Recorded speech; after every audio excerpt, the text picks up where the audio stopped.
আৰু সেই যেমনটা আপনি যেটা খুঁজি প্রদান করেন স্বর্গর ইন্দ্র ভূমিতে ৩৩ কোটি দেব সমাজে বুঝি এইবার তুমি আমাকে এনে শিক্ষা শিক্ষিত করবা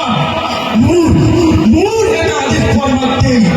স্বর্গ রাজ্য আক্রমণ করি ৩৩ কোটি দেবতা হাতে গলে চিন্তিত হয় বন্দী করে থাকা পর্যে প্রার্থিকর লৌহ পিঞ্জরা ভূগোল দেবতা নাম মোর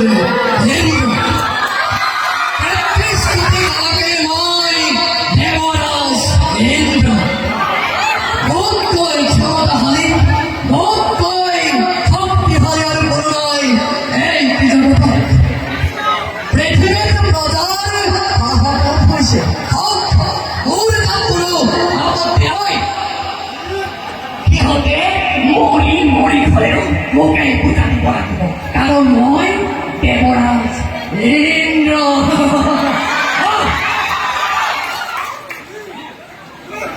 যদিও সেইদিনা বৰুণৰ কথাটো মই খং কৰিছিলোঁ তথাপিতো সেই নৰকাসুৰৰ প্ৰতিপত্তি দিনতেই ভেদ কৰিছিল নাই আজিয়ে মই দেৱ সেনাপতি কাৰ্তিকক মই দেৱ সেনাসকলক সাজু কৰি ৰাখিবৰ বাবে ক'ব লাগিব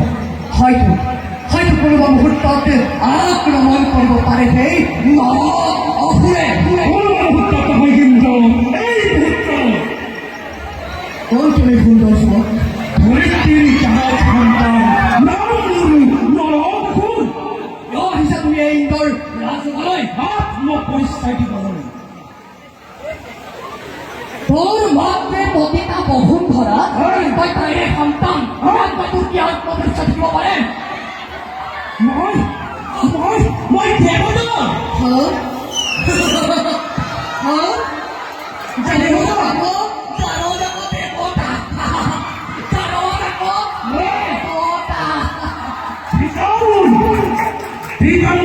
পৰাৰূপী দেৱনাৰায়ণ সামান্য সহজে কৈ নহ'লে ভয় আৰু তোৰ মাতৃ পতিতা আৰু তই মই বৰ্তমানে মোৰে বৰ্তমানত তোৰ পৰে ক্ষুদ্ৰ ফুল জলি পৰি ভাস্কৰিত হয় আৰু তোৰ পৰে সহস্ৰপতিয়ে মোৰ চৰণত শৰণ লৈ পাপমুক্ত হয়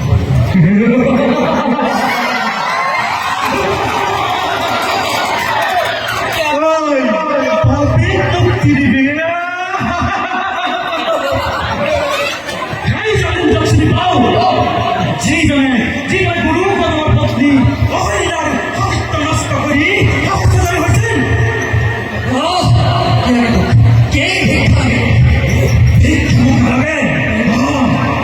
কিন্তু প্ৰয়োজন আছে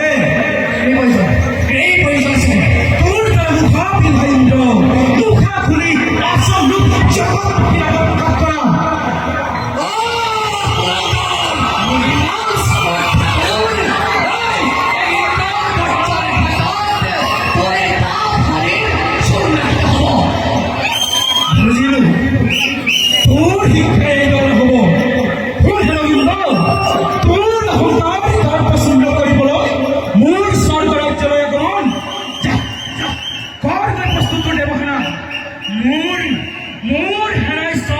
আক্রমণ কৰিবলৈ সাজু হৈ